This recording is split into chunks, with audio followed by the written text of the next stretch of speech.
naman pwede kami dalawa lang po. So if ever, siguro yung trust na yun, na-earn ni DJ over the years, sa 5 years na yun. Kaya pwede lumabas, manood ng movie, pwede umalis, pero may mga kasama ko. Correct, best which is friend good. mo. Yes, marami Best friend naman. DJ. Yeah. Hindi pa kayo nag-dinner, apat sila naman ang truth. So yun, okay naman. Basta yung importante, hindi sisirain yung tiwala mo. Tumulay ba sa alambre o lumakad ba sa apoy si DJ para makuha yung trust ng parents mo? Hanggang ngayon tumutuloy pa.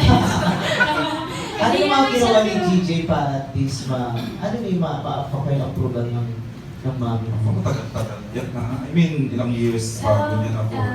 Siguro Okay lang yung, years. kung mapakita mo yung intention niya, matagal na yun bago na-earn yung trust sa ate ko, sa mama ko, kila papa especially po. And yung ngayon siguro pinakamahirap yung pakikisama. Kasi meron minsan may misunderstandings, meron tayong mga basta may mga ganyang scenario. So yung gagawin na ni DJ, siya yung iintindi. And nakikita ko na ginagawa niya yun. Kaya yun yung importante po sa akin.